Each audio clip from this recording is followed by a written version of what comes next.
বিসমিল্লাহির রহমানির রহিম। প্রিয় শিক্ষার্থী বন্ধুরা, আসসালামু আলাইকুম। Welcome back to my YouTube channel.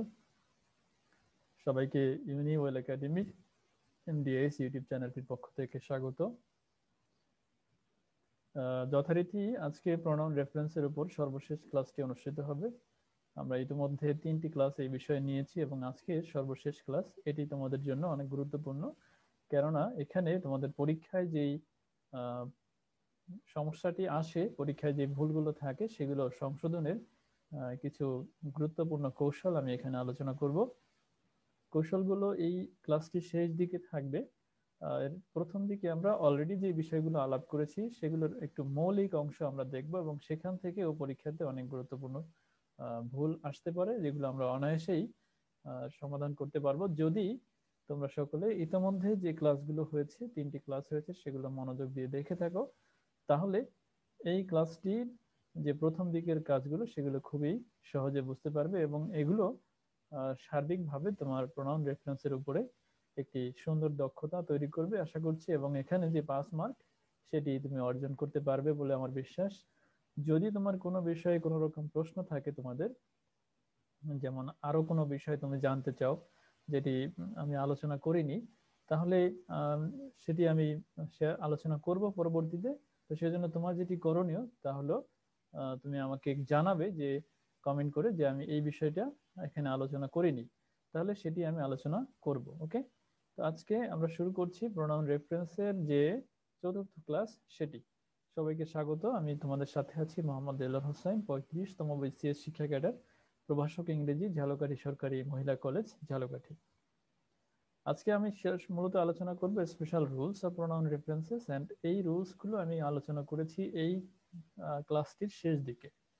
তো শুরুর দিকে আমি যেটি আলোচনা করব সেটি হচ্ছে ইতোমধ্যে আমরা যে বিষয়গুলো অলরেডি আলোচনা করেছি সেগুলো। 1 নম্বরে হচ্ছে পার্সোনাল প্রোনাউনের সাথে প্রোনাউন রেফারেন্সের কি কি সমস্যা থাকতে পারে বা প্রবলেম থাকতে পারে। আচ্ছা, প্রথমটা হচ্ছে কারেক্ট ইন্টারচেঞ্জ। আমাদেরকে যথারীতি ইন্টারচেঞ্জ করতে হবে, অর্থাৎ ইন্টারচেঞ্জ হচ্ছে আন্তঃপরিবর্তন। একটি নাউনের পরিবর্তে ঠিক অনুরূপ একটি প্রোনাউন বসতে হবে। যেমন সাজ্জাদ লাভস হার মাদার হতে পারে না, হতে হবে হিজ মাদার, কারণ এই বাক্যটিতে সাজ্জাদ ব্যবহৃত হয়েছে, সাজ্জাদের পরিবর্তে প্রোনাউনটা হিজ হয়, হার হয় না। তো সেক্ষেত্রে আমরা যদি হার পরীক্ষায় আসে তাহলে সেখানে ভুল হবে এবং সেটি সংশোধন করে আমাদেরকে লিখতে হবে হিজ মাদার। আচ্ছা, যেমন সাজ্জাদ লাভস হার মাদার থাকবে, তুমি সঠিক করে কি লিখবে? Sajjad loves his mother. কারণ কি? সাজ্জাদের পরিবর্তে বসে হিজ, হার বসে না। তো এই ইন্টারচেঞ্জ গুলো আমাদেরকে সঠিকভাবে লিখতে হবে। 2, you Habib and I have to do his duty. এখানে হিজ ডিউটি বললে ভুল হবে। কারণ কি? আমরা এখানে 3টি নাউনের বা 3টি প্রোনাউনের পরিবর্তে আরেকটি প্রোনাউন ব্যবহার করব। যেমন ইউ, হাবিব অ্যান্ড আই, তিনজনের সম্মিলিত যে প্রোনাউন সেটি হয় আওয়ার, এখানে হিজ হয় না।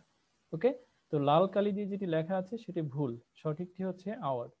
তাহলে you, Habib and I have to do our duty, এগুলো খেয়াল করতে হবে। The universe openly feeds her children. এই মহাবিশ্ব একদম উন্মুক্তভাবে, উদারভাবে তার সন্তানদেরকে খাবারের ব্যবস্থা করেন। এখন এই এই যে মহাবিশ্ব সেটি সেটি হচ্ছে একজন সাধারণত এই যে পৃথিবী বা ধরা ধরিত্রী, এগুলোকে নারী কল্পনা করা হয়। ঠিক যেমন মা তার সন্তানদেরকে খাবারের সংস্থান করেন, একইভাবে এই মহাবিশ্ব তার সন্তানদেরকে খাবার সংস্থান করেন।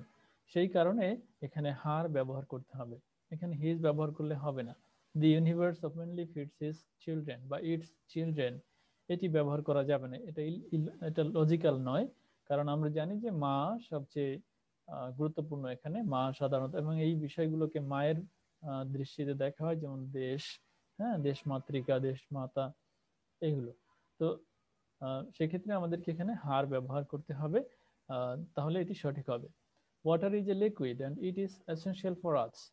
পানি একটি তরল পদার্থ এবং ইহা আমাদের জন্য গুরুত্বপূর্ণ। এই যে ইট ব্যবহার করলাম, কারণ হচ্ছে ওয়াটার শব্দটি হলো একটি বস্তু, এই বস্তুর পরিবর্তে বসে বস্তুবাচক প্রোনাউন ইট। এখানে শি, হি বা দে ব্যবহার করা যাবে না। ব্যবহার করতে হবে ইহা বা it. Our team is strong and it has won many trophies. আমাদের দলটি খুবই শক্তিশালী এবং আমাদের দল অনেকগুলো ট্রফি জিতেছে। এখানে আওয়ার টিম এটি একটি কালেকটিভ নাউন, তো কালেকটিভ নাউন হওয়ার কারণে তার পরিবর্তে ইট বসে। ওকে, তো এটি আমাদের খেয়াল করতে হবে। The committee has divided into their opinions. এখানে আবার ইটস হবে না, কারণ কি এখানে কালেকটিভ নাউন একত্রে না বুঝিয়ে বরং বোঝাচ্ছে আলাদা আলাদা। কমিটি একটি কালেকটিভ নাউন নিঃসন্দেহে, কিন্তু এই কালেকটিভ নাউনটি তাকে সিঙ্গেল ভাবে বোঝায় না, কারণ এখানে ডিভিশন হয়ে গেছে, তাদের মতামত আলাদা, ভাগাভাগি হয়ে গেছে, ডিভাইডেড হয়ে গেছে। তো ডিভাইডেড হয়ে যাওয়ার কারণে এখানে ইটস ব্যবহার করা যাবে না, ব্যবহার করতে হবে দেয়ার। যদি এই কমিটি তাদের মতামতে এক থাকতো, মানে একতাবদ্ধ থাকতো, তাহলে হতো ইটস। ওকে, তো এখানে আমার বাক্যের ক্রিয়াটা খুব গুরুত্বপূর্ণ, তাই না? The committee has divided into their opinions. It is between Habib and me. এই বিষয়টি হাবিব এবং আমার মধ্যে। তাহলে হাবিব হচ্ছে অবজেক্টিভ পদ এখানে, তাহলে আই ব্যবহার করা যাবে না, ব্যবহার করতে হবে আই এর অবজেক্টিভ ফর্ম, সেটা হচ্ছে মি। আমার মনে হয় সকলের মনে আছে যে প্রোনাউনের যে ইন্টারচেঞ্জ সেটি আমি একটি চার্ট বা তালিকা করে প্রথম ভিডিওতে দিয়েছিলাম। সেখান থেকে এই বিষয়গুলো দেখতে হবে, আর তাছাড়া অনেক বইয়ে এগুলো পাওয়া যায়। আর এটি খুবই সহজ, যেমন আই এর অবজেক্ট হচ্ছে মি, এবং আই এর প্লুরাল হচ্ছে উই, বা উই এর প্লুরাল হচ্ছে আস। আই এর পসেসিভ হচ্ছে মাই কিংবা মাইন। আবার ইউ, এটা সবসময় ইউই থাকে, বা পসেসিভ হলে ইউর হয়। সি সেখান থেকে পসেসিভ হলে হার হয়। এই বিষয়গুলো একটি চার্টে বা তালিকায় রয়েছে, সেখান থেকে শিখতে হবে। আশা করি এটি সকলেই জানে, খুব সহজ। তবে মনে রাখতে হবে যে একটি নাউনের পরিবর্তে যথোপযুক্ত প্রোনাউন ব্যবহার করতে হবে, এটি প্রথম কথা। 2, nouns connected with and, either or, neither নর, এইগুলো যদি থাকে, অর্থাৎ যদি দুই পাশে নাউন থাকে অ্যান্ড দ্বারা যুক্ত বা আইদার অর বা নাইদার নর দ্বারা যুক্ত, এবং সেটি যদি প্লুরাল বোঝায়, তাহলে কি হবে? Belal and Rana are doing his assignment, নাকি দেয়ার অ্যাসাইনমেন্ট, কোনটা হবে? বেলালও অ্যাসাইনমেন্ট করছে, রানাও অ্যাসাইনমেন্ট করছে, তাহলে দুজন, কিন্তু দুজন কি একজনের অ্যাসাইনমেন্ট করছে? না, দুজন দুজনের অ্যাসাইনমেন্ট করছে, তাহলে দেয়ার হবে। তো এখানে হিজ ব্যবহার করলে ভুল হবে, ব্যবহার করতে হবে দেয়ার। কারণ এখানে বেলাল এবং রানা দুজন একই একই ব্যক্তি না, দুজন ভিন্ন ব্যক্তি, এবং দুজন মিলে প্লুরাল হয়ে গেছে। প্লুরাল হয়ে যাওয়ার কারণে প্রোনাউনটাও প্লুরাল হবে their. Either he or his brothers, আমরা জানি যে আইদার অর, নাইদার নর এগুলো থাকলে এর পরবর্তী যে শব্দটি সেটি অনুসারে ক্রিয়া নির্ধারণ করতে হবে বা প্রোনাউন নির্ধারণ করতে হবে। যেমন either he or his brothers, এখানে অরের পরে আছে হিজ ব্রাদার্স যেটি প্লুরাল, সে কারণে পরবর্তী যে প্রোনাউনটি আসবে সেটিও করতে হবে প্লুরাল।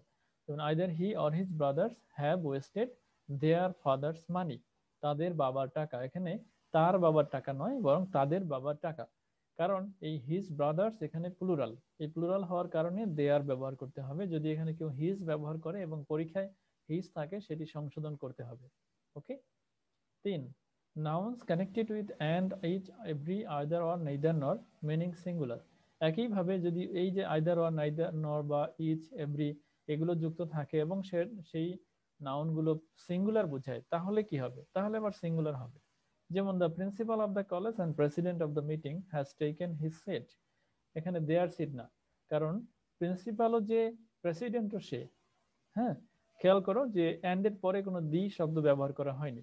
যদি ব্যবহার করা হইতো যে দি principal of the college and the president of the meeting, তখন বোঝাইতো যে দুজন ভিন্ন ব্যক্তি। কিন্তু এখানে দুজন আসলে একই ব্যক্তি, প্রিন্সিপালও যে, প্রেসিডেন্টও সে। তো একই ব্যক্তি হওয়ার কারণে সিঙ্গুলার প্রোনাউন ইউজ করতে হবে। The pronoun of the college, the principal of the college and president of the meeting has taken his seat. Each boy and every girl must wear their uniform. Each boy and every girl must wear their uniform. এখানে ভুল, কারণ কি এই বয় এবং girl শব্দ দুটোর পূর্বে each বা এভরি যুক্ত হওয়ার কারণে এখানে দেয়ার ব্যবহার করা যাবে না, কারণ এটা সিঙ্গুলার নির্দেশ করছে। সেই কারণে ব্যবহার করতে হবে হিজ অথবা হার, মানে অবলিক থাকবে হিজ অথবা her. Each boy and every girl must wear his or her uniform. Okay, তাহলে আমরা বুঝলাম যে যদি আইদার অর, নাইদার নর এগুলো দ্বারা যুক্ত হয়ে কোনো ফ্রেজ প্লুরাল নির্দেশ করে, তাহলে প্রোনাউনটা প্লুরাল হয়। যদি এটা সিঙ্গুলার নির্দেশ করে, তাহলে প্রোনাউনটা সিঙ্গুলার হয়। নেক্সট, এই পার্সোনাল প্রোনাউনের সাথে আরো কিছু সমস্যা থাকে, যেমন জেনারেলি জেনারেলি জেনারেলি 2, 3, 1 অর্ডারে ব্যবহার করতে হবে প্রোনাউনগুলোকে। অর্থাৎ ভালো কাজে বা সাধারণভাবে যখন আমরা কোনো স্টেটমেন্ট দিব, তখন আমাদের প্রোনাউন ব্যবহারের যে সিরিয়াল ধারাবাহিকতা, সেটি হবে সেকেন্ড পারসন আগে বসবে, থার্ড পারসন পরে বসবে, এবং সর্বশেষে বসবে first person. You, he and I have served our country. তুমি, সে এবং আমি আমার দেশকে সহযোগিতা বা সেবা করেছি। এখানে লক্ষণীয় যে ভালো কাজের ক্রেডিট সাধারণত যে সাথে উপস্থিত আছে তাকে দিতে হয় প্রথমে, তারপর দিতে হয় যে নাই তাকে, এবং সর্বশেষ নিতে হয় নিজে। আমরা করি কি, যে আগে ক্রেডিটটা নিজে নিই, এটা ঠিক না। আগে আগে ক্রেডিট দিতে হবে যে যে আমার সামনে উপস্থিত তাকে, এবং তারপরে যে উপস্থিত নেই তাকে, এবং সর্বশেষ নিতে হবে আমার নিজের জন্য। ওকে, এটি হচ্ছে ভালো ক্ষেত্রে। আর মন্দ ক্ষেত্রে আমাদের কি করতে হবে, মন্দ ক্ষেত্রে সবার আগে মন্দের দায়ভারটা নিতে হবে আমার, তারপরে যে আমার কাছে যে উপস্থিত সে, এবং তারপরে হচ্ছে যে এখানে উপস্থিত নেই সে। ওকে, যেমন I, you and he are guilty. আমি, তুমি এবং সে হলাম অপরাধী। এখানে মনে রাখতে হবে যে ভালো উদ্দেশ্যে হলে 2, 3, 1 অর্ডার। 2 মানে সেকেন্ড পারসন আগে, থার্ড পারসন পরে, ফার্স্ট পারসন সর্বশেষে। আর মন্দ কাজ হলে আগে ফার্স্ট, তারপর সেকেন্ড, তারপরে থার্ড, 1, 2, 3 অর্ডার। ওকে, এবারে ইটের ব্যবহার, ইউজ অফ ইট। আমরা ইটের কিছু ব্যবহার দেখি। আমরা জানি যে ইনঅ্যানিমেট থিংস বা আইডিয়া বা কান্ট্রি, এর ক্ষেত্রে ইট ব্যবহার করতে হয়। যেমন নেভার জাজ এ বুক বাই ইটস কভার। একটি বই কখনো তার কভার দেখে মূল্যায়ন করো না, অথবা কারো আচরণ, কারো ব্যক্তিত্ব না, মানে কোনো ব্যক্তি সম্পর্কে কোনো জাজমেন্ট তার চেহারা দেখে না করো আর কি, করো না। অর্থাৎ কারো চেহারা দেখে কারো সম্পর্কে কোনো বিচার করো না। নেভার জাজ এ বুক বাই ইটস কাভার। এখানে বুক এর কাভার ব্যবহার করা, কাভার শব্দটি মানে বুকের কাভার বোঝানোর জন্য ইটস ব্যবহার করতে হবে, কারণ বুক হচ্ছে বস্তু। Bangladesh is proud of its beauty. Bangladesh তার সৌন্দর্য নিয়ে গর্বিত। এখানে ইটস কেন ব্যবহার করলাম, দেশ হওয়া সত্ত্বেও তো হার ব্যবহার করা উচিত। আসলেই হার ব্যবহার করা ভালো, কিন্তু ইটস ব্যবহার করলে সেটি সঠিক হবে। Animals, birds, trees, babies. অর্থাৎ প্রাণী বা গাছ বা কোনো পাখি বা শিশু ইত্যাদি হলেও ইট ব্যবহার করতে হয়। The kid is crying for her mother দিলে রং হবে, সেখানে দিতে হবে ইটস। ইট ইজ হাংরি, ইহা ক্ষুধার্ত, এখানে ব্যবহার করতে হবে ইট। যদি আমরা ব্যবহার করি দে, ধরো এখানে কিডের পরিবর্তে যদি ব্যবহার করতাম হি, তাহলেও কিন্তু রং হতো। তবে যদি আমরা নিশ্চিত যে হতাম যে কিডটা আসলে ছেলে, তাহলে হি ব্যবহার করা যেত। এরপরে আমরা ইন্ট্রোডাক্টরি ইট বলে একটি শব্দ জানি, যে যেটি অর্থ থাকে না কিন্তু ব্যবহার করতে হয়। যেমন ইট ইজ কুল টুডে, আজ আবহাওয়া ঠান্ডা। ইট ইজ 12 PM, এখন দুপুর 12টা। তো এই যে ইট, এখানে কিন্তু ইটের অর্থটি রয়নি, বরং শুধু সময় সঠিক বাক্যটিকে অন্য অর্থে বোঝাচ্ছে। যেমন ইট ইজ কুল টুডে এর অর্থ হচ্ছে আজ ঠান্ডা, এখানে ইহা কিন্তু অর্থটি হয়নি। আবার ইট ইজ 12 PM, ইহা এখন 12টা বাজে, এরকমটি নয়, অর্থ হচ্ছে এখন 12টা বাজে। তাহলে ইট বা ইট ইজ 12 PM বা ইট ইজ কুল টুডে, এখানে দুটো বাক্যের কোথাও ইটের অর্থটি করা হয়নি। সুতরাং এই ইটকে বলা হয় ইন্ট্রোডাক্টরি ইট বা সূচনামূলক ইট। আচ্ছা, problems with indefinite pronoun. Indefinite pronoun নিয়েও অনেক সমস্যা হয়। যেমন আগের ক্লাসটাতে আমি বলেছিলাম যে ওয়ান থাকলে সেখানে ওয়ান্স হবে possessive degree. One should always be hopeful of wands life, এখানে হার লাইফ না। আবার নো, এভরি, ইচ, এনি ইত্যাদির সাথে যদি ওয়ান যুক্ত থাকে বা বডি যুক্ত থাকে, যেমন everybody, nobody, anybody এরকম থাকে, তাহলে আবার ওয়ান্স পসেসিভ হবে না, তখন হবে হিজ বা হার। যেমন no one should idle away his আর হার টাইম, এখানে ওয়ান্স বসালে সেটি ভুল হবে। এভরি ওয়ান লাভস হিজ আর হার মাদার, এখানে ওয়ান্স বসালে ভুল হবে। Anybody can join us with one or with his আর হার কার, এখানে ওয়ান্স বসালে সেটি ভুল হবে। তাহলে মনে রাখতে হবে যে ওয়ান, শুধু ওয়ান থাকলে ওয়ান্স হবে, কিন্তু নো ওয়ান, এভরি ওয়ান ইত্যাদি থাকলে সেখানে হিজ বা হার হবে। Problems with demonstrative pronoun. Demonstrative প্রোনাউনেরও কিছু ভুল পরীক্ষায় আসতে পারে। যেমন the people of Bangladesh are more hospitable than those of other countries, এখানে দোজ না থেকে বরং শুধু আদার কান্ট্রিজ থাকতে পারে, তখন সেখানে সঠিক করার জন্য দোজ ব্যবহার করতে হবে। The climate of Jhalakathi is not as bad as that of Dhaka. ঝালকাঠির আবহাওয়া ঢাকার আবহাওয়ার মতো এত মন্দ নয়। এখানে এই যে দ্যাট, এটি ব্যবহার করতে হবে। ওকে, দ্যাট ব্যবহার না করলে সেটি ভুল হবে। আচ্ছা, এরপরে problems with reflexive pronouns. Reflexive প্রোনাউনও অনেক সময় ভুল আসতে পারে পরীক্ষায়। যেমন রিফ্লেক্সিভ প্রোনাউন কখনো সাবজেক্ট হয় না। হ্যাঁ, she, he and herself are present, এখানে হারসেলফটা ভুল। যদি হারসেলফ পরীক্ষায় থাকে সেটি ভুল, সেখানে ব্যবহার করতে হবে she. He and she are present, herself থাকলে সেটি রং। কারণ কি, হারসেলফ কখনো প্রোনাউন, এই প্রোনাউনটি কখনোই সাবজেক্ট হতে পারবে না, কারণ এটি হচ্ছে রিফ্লেক্সিভ প্রোনাউন। এরপরে no reflexive pronoun after feel, keep, concentrate, remain. এই যে ভার্বগুলো বললাম, ফিল, কিপ, কনসেন্ট্রেট এবং রিমেন, এই ভার্বগুলোর পরে কখনোই রিফ্লেক্সিভ প্রোনাউন ব্যবহার করা যায় না। যেমন আই ফিল মাইসেলফ হ্যাপি, এটি ভুল। ব্যবহার করতে হবে আই ফিল হ্যাপি, আমি ভালো আছি বা আমি খুশি আছি। তাহলে এখানে মাইসেলফ যদি ব্যবহার করি সেটি মিস্টেকেন হবে, সেটি সংশোধন করে এখানে শুধু ক্রস দিয়ে দিতে হবে। Always keep away from bad guys, yourself দিলে সেটি ভুল হবে। শি রিমেইনস অ্যালুফ, সে দূরে দূরে থাকে, এখানেও কিন্তু হারসেলফ দিলে ভুল হবে। এরপরে স্ট্রাকচারড ইউজ, এখানে আছে হলো কিছু ক্রিয়া থাকলে এই রিফ্লেক্সিভ প্রোনাউন ব্যবহার করতেই হয়, সেটির একটা ব্যাপার এখানে দেওয়া হয়েছে। নুসাবা অ্যাভেইলড হারসেলফ অফ দ্য স্কলারশিপ, নুসাবা স্কলারশিপটি তার জন্য ব্যবস্থা করে নিয়েছে। এখানে অ্যাভেইল ক্রিয়াটি থাকার কারণে পরবর্তীতে হারসেলফ অফ ব্যবহার করতে হবে। Jilani অ্যাবসেন্টেড himself from the session, Jilani নিজেকে এই সেশন থেকে দূরে সরিয়ে রেখেছে, অর্থাৎ সে অনুপস্থিত থেকেছে। এখানে absented himself from the session, absent থাকার কারণে হিমসেলফ ব্যবহার করতেই হবে। Do not pride yourselves on your smartness, তোমার স্মার্টনেস নিয়ে গর্ব করো না। এই যে প্রাইড, এরপরে প্রাইডের পরে একটি রিফ্লেক্সিভ প্রোনাউন মাস্ট ইউজ করতে হবে। এরপরে most girls plum themselves on their beauty, অধিকাংশ মেয়ে তার সৌন্দর্য নিয়ে গর্ব করে। তাহলে এখানেও প্লুম ব্যবহার করার কারণে দেমসেলভস এটি ব্যবহার করতে হবে। Problems with relative pronoun, relative pronoun নিয়ে অনেক সমস্যা পরীক্ষায় থাকে। যেমন হু, এটি থাকে হচ্ছে ব্যক্তির ক্ষেত্রে, কিন্তু যদি এখানে হুইচ দিয়ে দেয় তাহলে সেটি ভুল, তো সংশোধন করে হু ব্যবহার করতে হবে।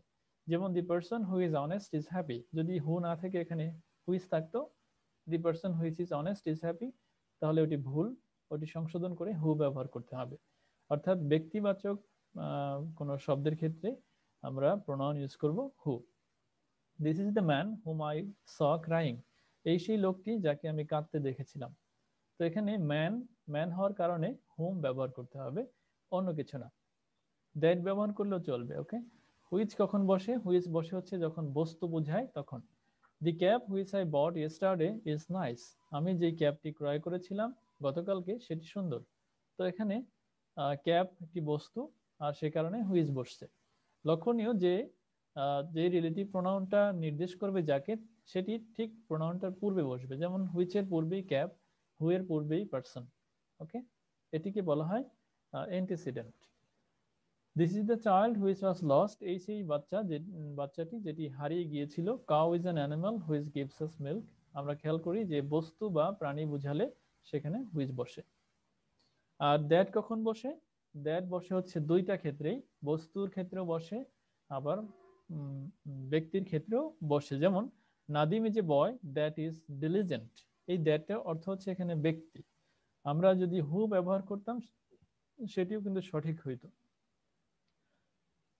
তবে এখানে এখানে কিন্তু আমরা হুইচ ব্যবহার করতে পারতাম না। যেমন Nadim is a boy which is diligent, অথবা পরীক্ষায় যদি হুইচ থাকতো তাহলে কিন্তু সেটি ভুল হতো। তো মূল কথা খেয়াল করি, মূল কথা হলো বস্তু বুঝালে হুইচ বসবে, ব্যক্তি বুঝালে হু বসবে। তবে ব্যক্তি বা বস্তু কোনোটাই যদি না বোঝা যায় বা দুইটাই যদি বোঝায়, হ্যাঁ, অর্থাৎ সোজা কথা, দ্যাট তুমি ব্যক্তির ক্ষেত্রেও বসাতে পারবে, বস্তুর ক্ষেত্রেও বসাতে পারবে, কিন্তু হুইচ কখনোই ব্যক্তির ক্ষেত্রে বসবে না, হু কখনোই বস্তুর ক্ষেত্রে বসবে না। Okay, these are the students that top the list every year, এই সেই শিক্ষার্থীবৃন্দ যারা প্রতি বছর লিস্টের মানে তালিকার প্রথম দিকে, মেধা তালিকার প্রথম দিকে থাকে। এখানে দ্যাট দ্বারা ব্যক্তিকে বোঝাচ্ছে, তাই না? আমরা চাইলে হু ব্যবহার করতে পারি এখানে, কিন্তু হুইচ কখনোই ব্যবহার করতে পারবো না। ওকে, এরপরে হোয়াট অর্থ হচ্ছে দ্যাট হুইচ, এখানে বস্তুর ক্ষেত্রে বসে এবং এখানে কোনো ধরনের অ্যান্টিসিডেন্ট লাগে না।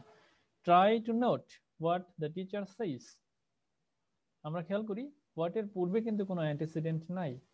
ওকে, try to note that which the teacher says, এখানে হোয়াট এর আসল অর্থ হচ্ছে দ্যাট হুইচ। ওকে, তো try to note that which the teacher says, সংক্ষেপে হোয়াট দ্য টিচার সেইস, বা হোয়াট এর পূর্বে কোনো অ্যান্টিসিডেন্ট লাগে না।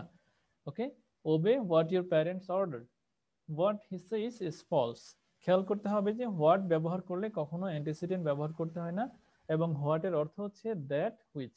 ওকে, নেক্সট, অ্যান্টিসিডেন্ট অর্থ কি? অ্যান্টিসিডেন্ট অর্থ হচ্ছে যখন কোনো নাউন প্রোনাউন যাকে রেফার করে সেটাই হচ্ছে অ্যান্টিসিডেন্ট, এবং এই রেফার করে যাকে সেটা নাউন বা যেটি প্রোনাউনটা ঠিক পূর্বে বসবে। Okay, it must sit just before the relative pronoun, যেমন the men who struggle hard becomes successful. The men, এখানে দি মেন হচ্ছে নাউন এবং এটি হচ্ছে অ্যান্টিসিডেন্ট। Car antecedent? হু এর antecedent. The men who struggle hard become successful. Our country needs such people as are honest. Okay, such people, এই যে people শব্দটি এটি হচ্ছে এখানে নাউন বা অ্যান্টিসিডেন্ট এবং as হচ্ছে এখানে relative pronoun. The necklace which she lost was very costly. এখন এখানে ভুল আসবে কিভাবে? এখানে ভুল আসবে হয়তো অ্যান্টিসিডেন্টটা থাকবে না, তখন অ্যান্টিসিডেন্টটা দিতে হবে।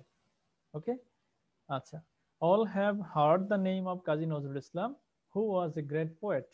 এখন কাজী নজরুল ইসলাম যেহেতু অ্যান্টিসিডেন্ট, তারপরে রিলেটিভ প্রোনাউন হু বসতে হবে। যদি এখানে হুইজ বসাই তাহলে সেটি ভুল, তো হুইজ বসালে সেটি কারেক্ট করে আমাদেরকে হু ব্যবহার করতে হবে। উই হ্যাভ রেড দ্য বিদ্রোহী of Nazrul Islam who was a great poet, এখানেও কিন্তু হু নজরুলকে নির্দেশ করবে, তাই হু ব্যবহার করা ছাড়া অন্য কিছু ব্যবহার করলে হবে না। অর্থাৎ ব্যক্তিবাচক হলে হু বা দ্যাট ব্যবহার করতে হবে, বস্তুবাচক হলে হুইজ ব্যবহার করতে হবে। আর হোয়াট কখন? যখন কোনো ব্যক্তি বস্তু কোনোটাই বুঝাবে না, বা তখন আমরা হোয়াট ব্যবহার করব। স্পেশাল টেকনিক শুরু হচ্ছে এখান থেকে, এতক্ষণ যারা দেখেছে তারা এইটা খুব সহজেই বুঝবে। আচ্ছা, আমাদের মনে রাখতে হবে যে একটি প্রোনাউন সবসময় কোনো না কোনো নাউনকে রিপ্লেস করবে। A pronoun always replace a noun, অর্থাৎ নাউন ব্যবহার করা লাগবে না বিধায়ী প্রোনাউন ব্যবহার করতে হয়, অথবা প্রোনাউন তখন ব্যবহার করে যখন সেখানে নাউন ব্যবহার করা হয় না। ওকে, এখন ওই যে নাউনটা যেটি ব্যবহার হয় না সেটিকে বলা হয় অ্যান্টিসিডেন্ট। ওকে, তো সাম এরর্স ইন প্রোনাউন রেফারেন্সেস, আমরা মনে রাখবো যে অ্যান্টিসিডেন্টের উপর নির্ভর করেই প্রোনাউন রেফারেন্সগুলো ভুল থাকে এবং সেটি সংশোধন করতে হয়। 1 নম্বর এরর, আমরা এই ধরনের এরর পরীক্ষাতে পাবো, যেমন take the radio out of the car and fix it, রেডিওটি গাড়ির মধ্য থেকে বের করে নাও এবং ইহা মেরামত করো। এখন এখানে রেডিও মেরামত করব নাকি গাড়ি মেরামত করব? Take the radio out of the car and fix it, এই ইট কাকে নির্দেশ করছে? এখানে দুটো অ্যান্টিসিডেন্ট আছে। 1 নম্বর এরর হচ্ছে অনেক সময় ডাবল অ্যান্টিসিডেন্ট থাকে, একই প্রোনাউনের দুটো অ্যান্টিসিডেন্ট থাকে, তো সেক্ষেত্রে এটি আনক্লিয়ার বা অস্পষ্ট। এই আনক্লিয়ার বিষয়টাকে ক্লিয়ার করাটাই হচ্ছে পরীক্ষার্থীর কাজ। তাহলে রেডিও মেরামত করব নাকি কার মেরামত করব? ফিক্স ইট, ইট দ্বারা কোনটিকে বোঝাচ্ছে? যেহেতু কোনটিকে বোঝাচ্ছে বিষয়টা নির্দিষ্ট না, তাই আমরা এটি সংশোধন করব নাউন ব্যবহার করে, অর্থাৎ ইট ব্যবহার করব না, ইটের পরিবর্তে আমরা ব্যবহার করব একটি নাউন। ওকে, যেমন উদাহরণটা সঠিক করে দিয়েছি আমি, take the radio out of the car and fix the radio, রেডিওটা গাড়ির মধ্য থেকে বের করে নাও এবং রেডিওটা ঠিক করো। তাহলে এখানে কিন্তু রেডিও ঠিক করার কথা বললাম। ওকে, ইট দ্বারা ওখানে বোঝাচ্ছে রেডিওকেও বোঝাচ্ছে, কারকেও বোঝাচ্ছে, বাট এখানে কিন্তু রেডিওকে বোঝাচ্ছে। ওকে, তাহলে আগেরটা অস্পষ্ট আর এটা হলো স্পষ্ট। এরপরে take the radio out of the car and fix the car, রেডিওটা গাড়ির মধ্য থেকে বের করো এবং গাড়িটা মেরামত করো। তাহলেও কিন্তু স্পষ্ট, অর্থাৎ কোনটা মেরামত করতে হবে, গাড়ি না রেডিও? ওকে, এটি প্যারাগ্রাফটার উপর নির্ভর করে, তোমাকে যে প্যাসেজ বা প্যারাগ্রাফটা দেওয়া হবে সেটির অর্থের আলোকে এই বিষয়টি সংশোধন করতে হবে। তাহলে ডাবল অ্যান্টিসিডেন্ট থাকলে কোনো একটি অ্যান্টিসিডেন্টকে সুনির্দিষ্টভাবে নির্দিষ্ট করে সেটি সংশোধন করতে হবে। এরপরে 2 নম্বর, এখানে আমরা দেখব যে অ্যান্টিসিডেন্টটা গুপ্ত আছে, হিডেন, হিডেন অ্যান্টিসিডেন্ট। তো সেক্ষেত্রে কি করব, ওখানে নাউন বা নাউন ফ্রেজ ব্যবহার করব। যেমন the bus fare was very high, বাসের ভাড়া ছিল খুব উঁচু, মানে খুব বেশি। And it was not comfortable at all, এবং ইহা মোটেই আরামদায়ক ছিল না। এখন এই বাক্যটিতে ইট দ্বারা কাকে নির্দেশ করছে, বাসকে নাকি বাসের ভাড়াকে? তাই না? যে বাস ছিল, বাস ভাড়া ছিল খুব উঁচু, মানে বেশি, এবং ইহা মোটেই আরামদায়ক ছিল না। এখন ইহা দ্বারা কি বোঝায়? বাস ভাড়া বেশি ছিল নাকি বাস, মানে বাস কমফোর্টেবল ছিল না, বা কি বাস ভাড়া কমফোর্টেবল ছিল না, কোনটা বোঝায়? তাই না, এটা নির্দিষ্ট না। তো এক্ষেত্রে আমরা কি করব, এই যে বাস এখানে শব্দটি আছে, বাস আসলে অ্যান্টিসিডেন্ট এখানে নয়। বাস হলো ফেয়ারের পূর্বে বসে অ্যাডজেক্টিভের কাজ করছে, কারণ আমরা জানি যে কোনো নাউনের পূর্বে যদি আরেকটা নাউন থাকে, তাহলে পিছনের যে নাউনটা সেটিকে বলা হয় অ্যাডজেক্টিভ। যেমন ফেয়ার হচ্ছে নাউন, ভাড়া, এর পূর্বে বাস বসছে, তাহলে এই বাস শব্দটি এখানে আর বাস না, এটি হয়ে যাচ্ছে বাসের ভাড়া, অর্থাৎ এটি অ্যাডজেক্টিভ। তাহলে বাস এখানে নাউন না, বরং অ্যাডজেক্টিভ। সো আমরা বুঝতে পারছি যে বাসকে নির্দেশ করছে না, নির্দেশ করছে হলো ইটকে, ফেয়ারকে, তাই না? এখন আসলে আমরা এখন কি বলতে পারি, দুইটাই কিন্তু ব্যবহার করতে পারি, যে বাসটি ভালো ছিল না, তাই না? তাহলে ইটের পরিবর্তে আমরা নাউন ব্যবহার করব। The bus fare was very high, but the bus was not comfortable at all. বাসের ভাড়া ছিল খুবই বেশি, কিন্তু বাসটি মোটেই আরামদায়ক ছিল না। রাইট? তো এইভাবে আমরা এটি সংশোধন করব। অর্থাৎ আমাদেরকে গুপ্ত অ্যান্টিসিডেন্টটা খুঁজে বের করতে হবে, এবং সেটি এখানে রেফার করতে হবে, তাহলেই সঠিক রেফারেন্স হবে। দ্বিতীয়, Hasan called Sabina's house all day. Hasan সাবিনার বাড়িতে সারাদিন কল করেছে, but she never answer the phone. কিন্তু সে ফোন আনসার করেনি। এখন হাসান কল করেছে সাবিনার বাড়িতে, কিন্তু সে ফোন আনসার করেনি। এখন সে কে? হাসিনার বাড়ি নাকি, মানে সাবিনার বাড়ি নাকি সাবিনা? রাইট? কারণ এখানে সাবিনাস এটি কখনো অ্যান্টিসিডেন্ট হতে পারে না, এটি হচ্ছে পসেসিভ বা অ্যাডজেক্টিভ। তো অ্যাডজেক্টিভ কখনো অ্যান্টিসিডেন্ট হয় না, অ্যাডজেক্টিভ অ্যান্টিসিডেন্ট হিসেবে কাজ করে শুধুমাত্র নাউন। ওকে, তাহলে এখানে মূলত হবে হাউস। রাইট? এখন হাউস কি উত্তর দিবে? হাউস তো উত্তর দিবে না, উত্তর দিবে একজন ব্যক্তি। তাহলে আমরা যেহেতু সাবিনার বাড়িতে কল করেছি, তো সাবিনা আসবে। Sabina, Hasan call Sabinus house all day, but Sabina never answer the phone. এখানে সাবিনা হচ্ছে এখানে অ্যান্টিসিডেন্ট। ওকে, এরপরে 3 নম্বর ক্যাটাগরি, এখানে কোনো অ্যান্টিসিডেন্ট থাকে না। ওকে, কোনো অ্যান্টিসিডেন্ট থাকে না, আমাদের খুঁজে বের করতে হয় এবং সেটি সংশোধন করতে হয় নাউন বা নাউন ফ্রেজ ব্যবহার করে। যেমন Hasib call the television station, Hasib television স্টেশনে কল দিয়েছিল, but they did not answer, কিন্তু তারা উত্তর দেয়নি। এখন দে কাকে রেফার করছে, টেলিভিশনকে নাকি টেলিভিশন স্টেশনকে, নাকি টেলিভিশন স্টেশনে যারা কাজ করে তাদেরকে? তো এখানে অ্যান্টিসিডেন্ট উল্লেখ নাই। রাইট? তো আমরা বুঝতে পারছি যে তারা উত্তর দেয়নি, তার মানে হলো টেলিভিশনে স্টেশনে যারা আছে তারা উত্তর দেয়নি। ওকে, তো এখানে তাদেরকে নির্দেশ করতে হবে। তো সঠিক করলে কি হবে, Hasib call the television station, but the reporters did not answer, কিন্তু রিপোর্টাররা কোনো উত্তর দেয়নি। অর্থাৎ ওখানে যারা রিপোর্টার আছেন, ডেস্ক রিপোর্টার বা যারা আছেন, তারা কেউ উত্তর দেননি।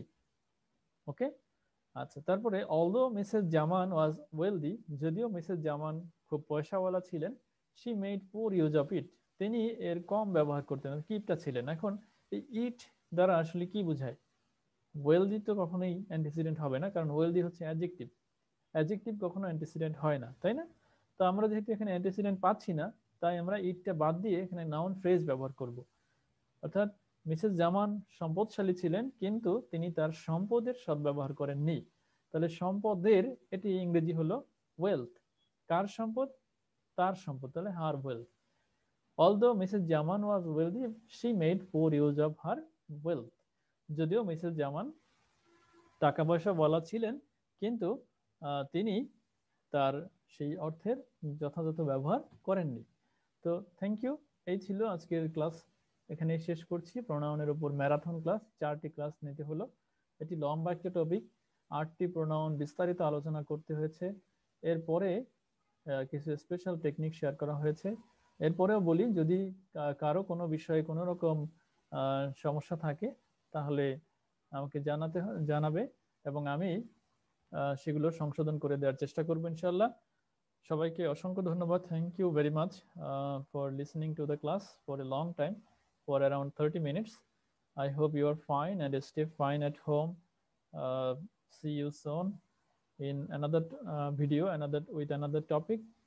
Thank you very much. Allah Hafiz. All the best for you. Goodbye. Assalamu alaikum.